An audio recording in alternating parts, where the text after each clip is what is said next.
Mas agora eu queria abraçar o João Ricardo Kozak. Esteve no meu escritório outro dia, ele é psicólogo do esporte. Tem 30 anos de experiência, presidente da Associação Paulista da Psicologia do Esporte.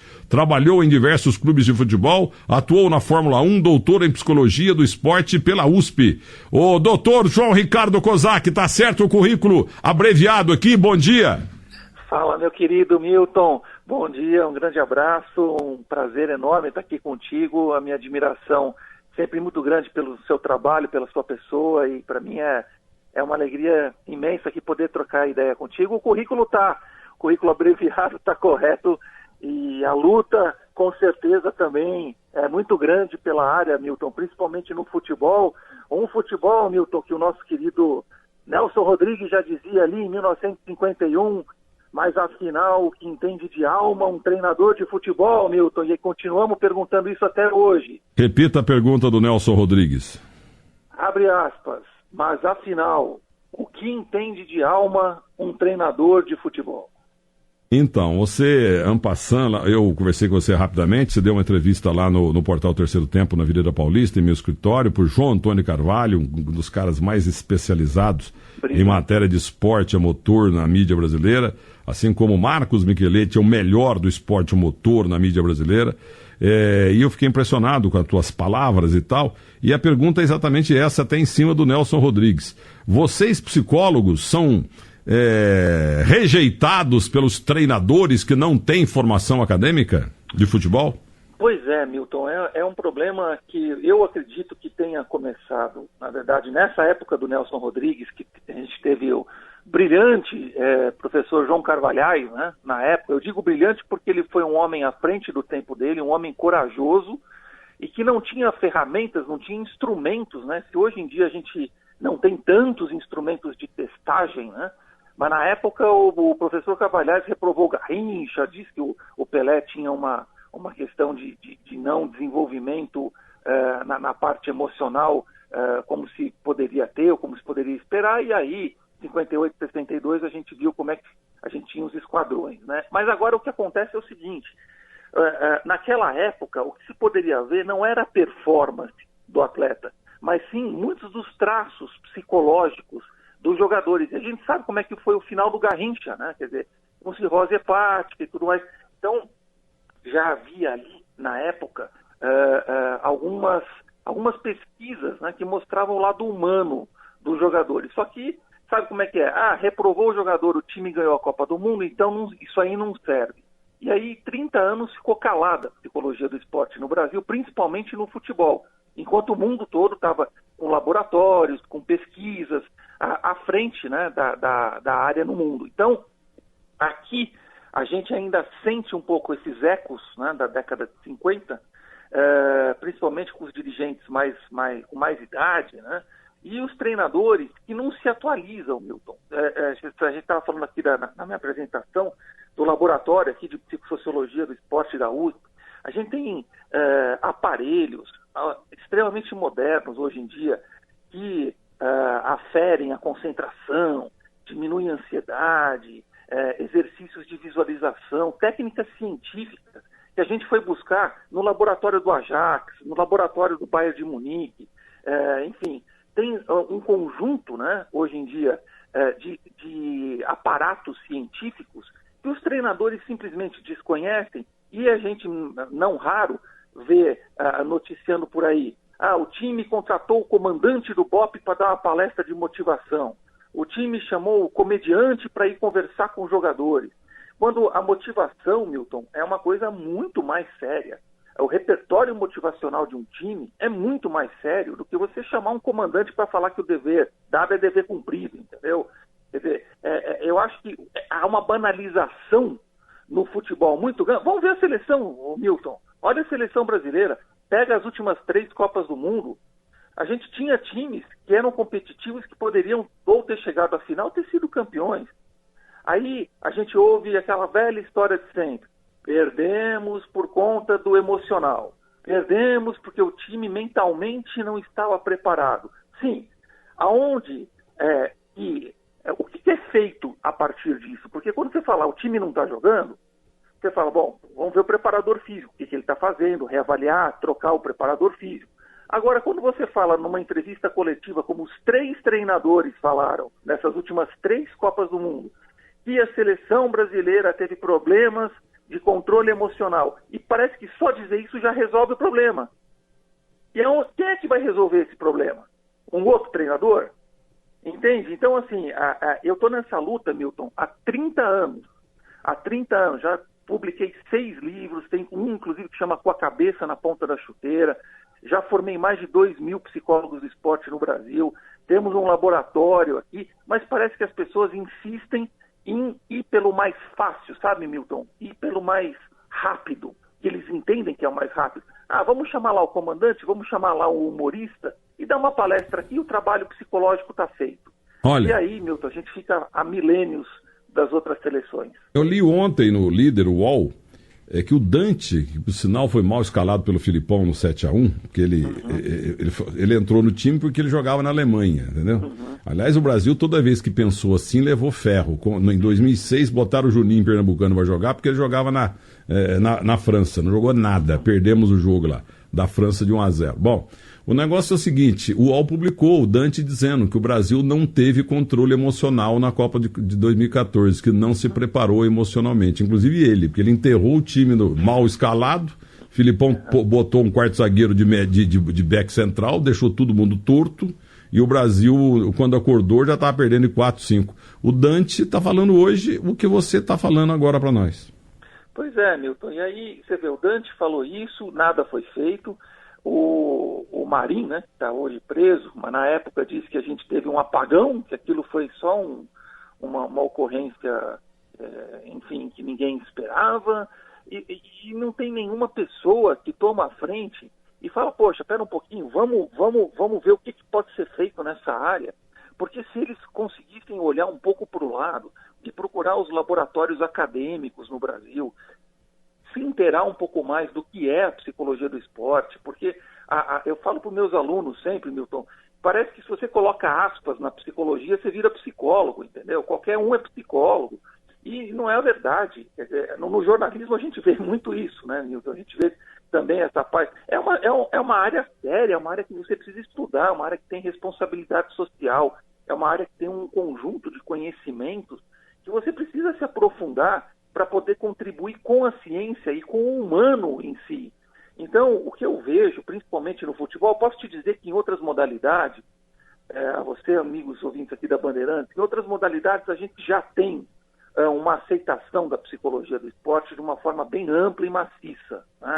Eu mesmo já desenvolvi trabalho com Fórmula 1, com judô, vôlei, basquete, tênis. Eu tenho vários tenistas que eu atendo no consultório aí há 30 anos. Então, a gente tem uma aceitação maior. O futebol, como eu digo nos meus cursos, é um continente à parte na preparação esportiva do Brasil. E acho que precisa urgentemente de uma renovação na forma de pensar, senão, a presença do psicólogo, né, isso é importante dizer, porque o pessoal, eu tenho uma coluna na Gazeta Esportiva, já desde 1998, que chama Gol de Cabeça, né? Então, eu escrevo a importância do psicólogo do esporte, o que ele faz, quais são os métodos, tudo mais. Aí vai aquele leitor boleiro e fala, bom, então vamos escalar 11 psicólogos para o Brasil ser campeão do mundo. E não é isso. Na verdade, a presença, Milton, do psicólogo, ele não garante a vitória.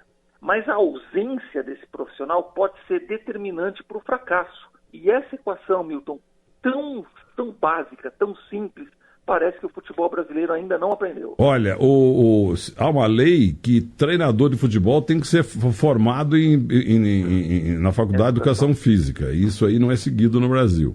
E esses técnicos boleiros rejeitam vocês, psicólogos. O Leão, que esteve comigo domingo à noite, outro dia aqui na Bandeirantes, por sinal, muito alegre, muito feliz da vida, um cara extremamente bem realizado, ele parece que teve entreveiro com você, né? Pois é, e o Leão, meu conterrâneo de Ribeirão Preto, né? O cara que eu também, tenho um apreço muito grande, uma admiração pela carreira. Eu estava foi em 2005, eu estava no trabalho com o Paulo Bonamigo, que acho que está na Arábia até hoje. Eu não falei com o Bonamigo nunca mais, acho que ele foi para a Arábia e lá ficou, viu, Milton? E eu estava com um trabalho muito bem consistente, muito bem implementado no Palmeiras aquele ano, inclusive que chegamos a uma vaga na Libertadores. E aí quando o Leão chegou, ele disse, pode demitir o psicólogo porque o jogador que precisa de psicólogo vai procurar na clínica. Então, esse tipo de pensamento, eu espero, Leão, se estiver ouvindo, um abraço, eu espero que você já tenha entendido que existe a psicologia do esporte, que ela é diferente da psicologia clínica, né? E na verdade, muitos treinadores ainda pensam assim, sabe, Milton? E é interessante isso, porque alguns clubes que conseguem entender o trabalho da psicologia do esporte, parcialmente, colocam lá uma psicóloga no segundo andar do CT, ou trabalhando na clínica dela, mas manda o jogador para lá. E, na verdade, o psicólogo tem que estar no campo, junto com o preparador físico, trabalhando. Mas o que o psicólogo do esporte vai fazer num campo de treino? Observar. A observação faz parte do trabalho do psicólogo do esporte.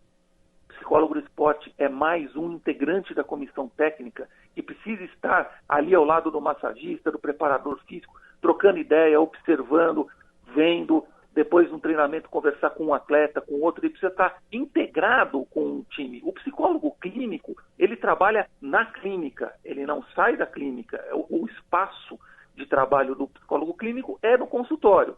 O psicólogo do esporte, ele tem que ir aonde o esporte acontece. No futebol, ele tem que estar no jogo, ele precisa entender o vestiário, ele precisa fazer trabalho na concentração, ele precisa ingressar com a comissão técnica num trabalho multi e interdisciplinar, Milton, porque assim, eu cansei de trabalhei no Cruzeiro, no Corinthians, no Palmeiras, no Ituano, no Goiás, trabalhei com Carlos Alberto Silva, Milton Neves, o falecido e saudoso Carlos Alberto Silva, me recebeu com as portas abertas no Goiás. Imagina, o Carlos Alberto Silva, que você olhava e falava assim, o cara é durão, o cara... ele é uma flor, o Carlos Alberto Silva. Eu falei assim, professor, vem aqui, a gente te recebe, com o maior prazer, é muito importante o seu trabalho. E hoje, muitas vezes, você pega treinadores muito mais jovens e preferem chamar o comandante do BOP para dar uma palestra motivacional, paga um rio de dinheiro, que poderia criar um departamento de psicologia do esporte e ter um trabalho muito mais efetivo. Ô, professor, o negócio é o seguinte, você falou passando do professor Carvalhais, que é um nome histórico no mundo da psicologia e do esporte também, mas eu vou parar em 1958. Eu sei o nome dos 22 jogadores de 58, Paulo Machado Carvalho, o melhor cartola que o Brasil teve na história, e por ciúmes do João Avelange, ele foi cortado em 66 e o Brasil perdeu a Copa do Mundo. Escuta aqui, mas teve um jogo treino, o último jogo do Brasil contra o Corinthians, e o lateral esquerdo Ari Clemente, que mora na zona norte de São Paulo, lateral do Corinthians, ele entrou sem querer, é claro, machucou o Pelé. E aí o departamento médico mandou cortar o Pelé, porque o Pelé estava machucado. O Paulo Machado Carvalho falou, não, vai sarar lá na Suécia, eu não abro mão desse menino. E ele mandava e levou. E o psicólogo, eu não sei se foi o Carvalhais, eu lembro de todo mundo menos do psicólogo. Ele foi fazer teste de psicologia para uns jogadores. Chegou na hora do Garrincha, isso não é brincadeira, porque com Garrincha eles inventam muita coisa. Ele desenhou uma bola pequena e uma bola grande. O psicólogo falou, Garrincha, o que é essa bola grande? Ele falou, a cabeça do Quarentinha. Porque o Quarentinha era cabeçudo. Garrincha, Didi, Quarentinha, Marildo Zagallo, companheiro dele lá no time do Botafogo. Aí o nosso psicólogo recomendou o corte do Garrincha por falta de condições psicológicas para jogar bola, porque falou que aquela bola grande que desenhou no quadro negro lá, que hoje é quadro branco, entendeu? Então o que acontece? Lousa branca, mandou cortar, o teu colega mandou cortar o Garrincha da Copa do Mundo. Então você imagina, e aí, como é que explica isso? Pois é, Milton, você vê, nós estamos falando de mais de meio século para trás, né? E a psicologia, ela tem 100 anos de vida, é uma ciência nova, entendeu? Então, assim, o que se sabia na época, era muito pouco, né? Tinha um achismo muito grande, tinha um desejo de contribuição, mas se tinha pouca pesquisa feita na época, entendeu? Então, eu acho que assim, eu imagino que isso não deva ter sido o professor Carvalhais, porque ele era um homem à frente do tempo dele, imagino que ele não faria isso, ele trabalhava com o PMK, não trabalhava com teste de desenho nenhum, ele trabalhava com o PMK, que até hoje em dia é utilizado na parte de carteira, de tirar a renovação de carteira de motorista, ou tirar a carteira de motorista. Então, eu imagino que não deva ter sido o Carvalhais, mas obviamente que isso não tem nenhum sentido, né? E essa parte, hoje em dia, isso não é nem mais usado, acredito que mais de 30 anos, o teste do desenho não é usado. Então, a gente está falando de uma coisa que tem mais de meio século para trás e que a ciência já se renovou muito. Quer dizer, obviamente que isso é um absurdo, né? Isso não tem nenhum cabimento, e ainda mais sendo o Garrincha quem foi. Agora, o que eu acho que é importante, como você disse, tem muita história em relação ao Garrincha, muito folclore, porque o cara era folclórico, efetivamente. Né? Peraí, professor, que nós já temos aqui o nosso Guilherme Herédia Cimatti, vai dizer quem que foi o psicólogo, teu colega, em 58, que mandou cortar o Garrincha, porque aquela bola grande desenhada no quadro negro, era a cabeça do Quarentinha, pois não? João Carvalhais, que inclusive ensinou os jogadores a sorrirem, Milton. Como é que é? Ensinou os jogadores a sorrir. Isso foi muito importante no título de 58. Mas mandou cortar o Garrincha, viu? Ele tá vivo, o Carvalhais não, né? Não, o Carvalhais o Carvalhais faleceu, já acredito que já há 15, 20 anos. E ele, Milton, claro, a gente tem que entender que não havia, na época, nenhum instrumento, quer dizer, não se havia conhecimento na época, né? Era tudo muito embrionário, né? Era meio que na tentativa e erro, quer dizer, a gente hoje fala de uma ciência que já tem uma robusteza muito grande, já tem uma consistência. Eu estive há pouco tempo no Ajax, visitando as dependências do Ajax. Eles têm um psicólogo para cada categoria, Milton. Tem um lá no mirim, no infantil, no juvenil, no junior e no profissional. Da mesma forma no Real Madrid, a mesma forma no Bayern de Munique. As seleções já têm esses trabalhos na Europa, boa parte dos países, há muito tempo. Então nós vamos continuar perdendo para a Bélgica, sim, porque os caras têm trabalho psicológico e olham a nossa camisa e falam assim, esses caras aí já não têm mais a força que eles tinham, e os jogadores acreditam. Nós vamos perder para a França, para a Holanda, os times que sempre historicamente foram fregueses nossos, porque eles estão investindo no aspecto científico, moderno, consistente, da ciência mental. É uma ciência, a psicologia do esporte hoje, 60 anos depois do desenho da cabeça do Quarentinha, a gente tem aparelhos na neuropsicologia que você afere o nível de concentração do atleta, o nível de ansiedade que esse cara entra dentro de campo. Isso está num gráfico, num computador coloridinho, bonitinho, com a média do time, os dados individuais de cada atleta. A gente tem testagens muito específicas de cada jogador. Então, a gente está atrasado, Milton, não adianta. Obviamente que essa é uma história infeliz, né, da cabeça, do corte do Garrincha e tal, mas também, por outro lado, né, a gente tem que ver que atleta e ser humano fazem parte da mesma unidade. Se na época, né, se entendia muito pouco do que era atleta e ser humano, hoje a gente sabe que os aspectos pessoais de um jogador de futebol entram dentro de campo. E esses fatores precisam ser trabalhados, né? E não só dos 11 jogadores que estão em campo, mas o 12º jogador, que eu sempre digo para os treinadores e nos cursos por onde eu vou. O 12º jogador é o time, e o time tem a personalidade dele, o time tem as suas características, e a gente precisa entender o que são essas características. Por que um jogador vai tão bem num clube e quando chega numa seleção brasileira ele morre? Ou mesmo, não precisa nem falar em seleção brasileira, por que um jogador que joga no Flamengo de repente vem para o São Paulo e morre? Você precisa entender de instituição, precisa entender de psicossocial do jogador. Então, assim, a gente tem tanta informação hoje em dia, e eu digo para você, até um desabafo, Milton, há um profissional que está falando com vocês de 30 anos, que está há 30 anos na imprensa, falando sobre a importância do psicólogo do esporte e olhando, né, esse panorama de tanta ignorância e preconceito que ainda é vigente no nosso combalido futebol brasileiro, meu amigo Milton Neves. Professor João Ricardo Kozak, você realmente impressiona, viu? Gostei demais. Eu confesso, eu só vou confessar, não o conhecia. É um erro jornalístico. E eu conversei rapidamente lá no meu escritório com você, e depois você foi dar entrevista para o João Antônio de Carvalho, áudio e vídeo, e agora, claro, tomei uma aula aqui como todo ouvinte da Rádio Bandeirantes. Então quero te agradecer muito e espero que em 2019 os clubes abram o olho, que os boleiros técnicos não gostam realmente dos acadêmicos. Um grande abraço para você, João Ricardo Kozak, você é um craque. Até rimou. Obrigado, Milton, obrigado, Guilherme. É sempre um prazer, eu adorei o papo com vocês, que a gente possa repetir isso mais vezes, que o Tite possa acordar. Tite, não adianta dizer que o problema da seleção brasileira é psicológico, virar a página e continuar a mesma coisa. A gente tem que repensar o futebol brasileiro, tem cabeças boas por aí pensando, trabalhando, então é uma questão de abertura, é uma questão de interesse. Então, vamos em frente, Milton, obrigado pela oportunidade, sucesso mais ainda para vocês. Você é um cara que eu sempre admirei, continuo admirando e adorei conhecer pessoalmente, uma simpatia como eu já supunha que era.